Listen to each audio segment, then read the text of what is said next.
It might sound silly, but you start thinking about problems that bother you and your brain wakes up. The entrepreneur muscle in your brain that helps you figure out how to solve that problem. Now, it might be that the bank's not opening on time isn't a problem you're going to solve, but if your brain starts thinking about that problem and how it can solve it, you might begin to understand how to find purpose. The third thing you can do is start breaking down how to make your life and that purpose match.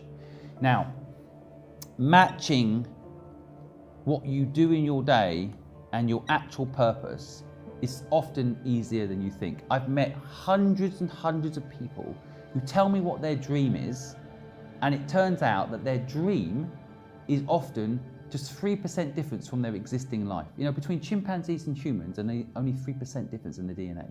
And often, for example, I met someone that wants to do their own catering business. They're working in someone else's catering business. They're just missing this video in their life to figure out how to turn what they feel is their purpose, to make cakes for someone and make them smile and own that business, into that business. They're just missing knowledge. They're also not realizing that actually their purpose is nearly there. In fact, I would argue that the system sometimes wants you to feel like you're getting enough satisfaction that you don't need to make a change. So in other words, if you are working for someone else baking cakes, even if they're not using the ingredients you would use, or they don't care about the customer the same way that you do, at least you are baking. But you've got to break free from this thinking. You've got to realize that if you're going to do your purpose, you have to learn what I said earlier, take risk, but most importantly, to truly know yourself. I once interviewed a billionaire on my podcast and I asked him, how did you build your intuition? And he said to me, I used to go and ask my mum or my dad a question when I was young, and they both used to say to me, you know the answer, you know it. Never gave him the answers. So he had to go away and figure out the answers for himself. And that in itself is the point I'm trying to make here. You have a purpose. Yes, I can help you get there, but you need to ask yourself, what is that purpose? How are you going to make it happen? How are you going to get there? And you do it by thinking about it, asking yourself not what you're going to do when you grow up, but what problem you want to solve, and then matching your life to that problem. And the final thing I'll say, you don't have to do this thing on your own. Let's say you care about climate change.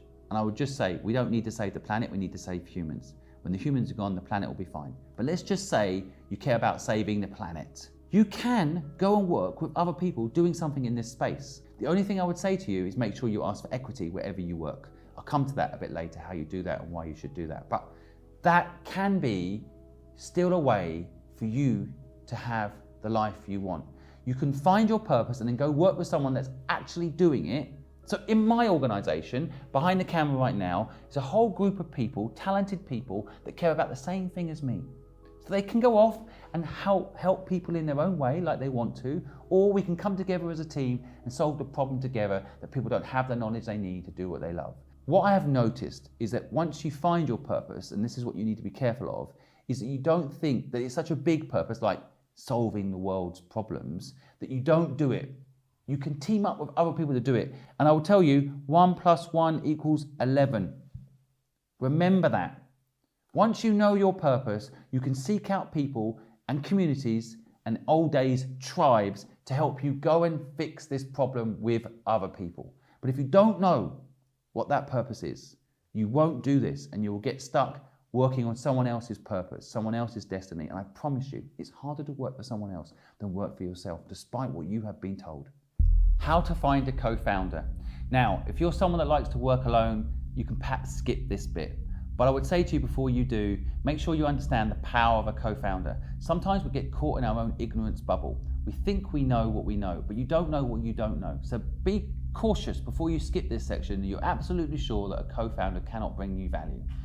I will tell you first up why a co-founder can bring you value. It's a bit like if you get a gym membership, you probably don't go to the gym. But if you have a buddy who goes to the gym every morning, you often have accountability and you go. For me, that's one of the #1 reasons I love having a co-founder. Now, there is a counter argument to having a co-founder you'll hear from many people, which is, well, why would you give up 50% of your company to have a co-founder?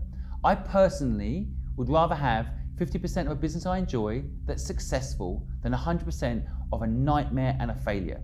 And I honestly think, with all my heart, that if you get a co-founder, your life is better. How do you get a co-founder and what should you look out for is something I'm now going to cover. But I want to just say, you have to think carefully about the equity structure. And later in this video, I'm going to talk about equity, and it's going to be important, and it's going to connect back to this. But for now, I'm just going to talk in this bit about how to get a co-founder. Now, the first step is to identify what I said earlier, which is, what do you love to do and what do you hate to do? Be honest, be clear. Hate and love, right? Hate and love. Now, once you've identified what you hate to do and what you love to do, you can identify what is the perfect co-founder. Because you want someone that has the opposite skill to you, but, and this is very important when looking for a co-founder, I'm going to put it as number 2, has the same moral code.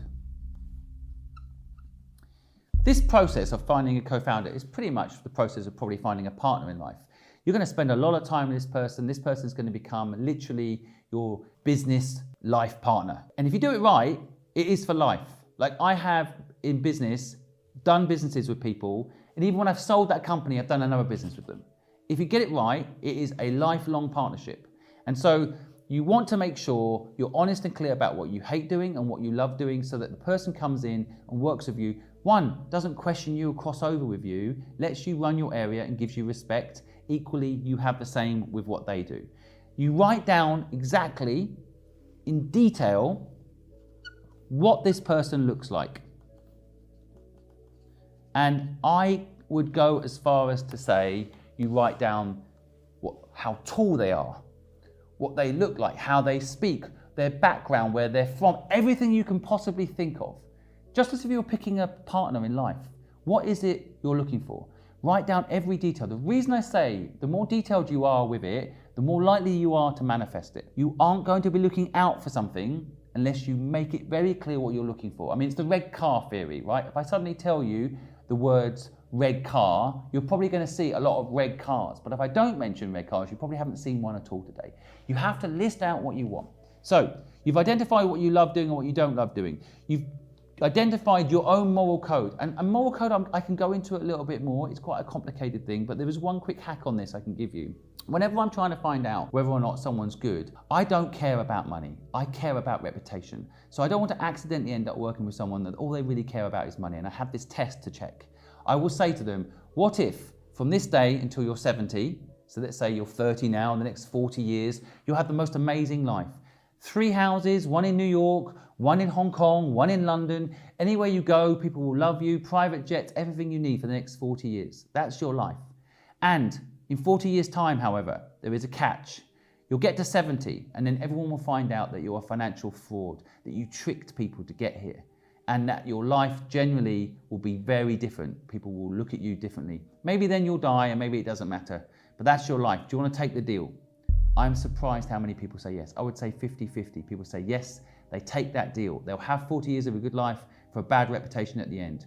Be careful with people like that, is what happens in my brain, right? Because that is the Murdoch story. That is what Murdoch did. His son's committed suicide. His name is in the dirt.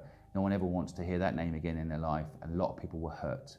So I use open questions and philosophy to figure out whether or not it's someone I want to work with. And you should do it too, because you don't want to be in partnership with someone that doesn't care in the same way that you care. I'm not here to judge what is right and what is wrong. I'm here to tell you how you can check that what's right for you aligns in your business, in your culture of your business, and more importantly, in your day-to-day personal life. So you've identified what you love and what you don't love. You've checked the moral code in every way you can of the person you want. You've drawn lines in the sand, what you're not willing to do, and you know what this person looks like. The final thing is post it. Now, post it is very simple. You start telling people you're looking for this person. You post it on LinkedIn. You post it everywhere. You ask people. You make it clear this is what you're looking for. You look out for it in cafes, when you're out having dinner, when you're at the supermarket. You look out for this person because they're out there.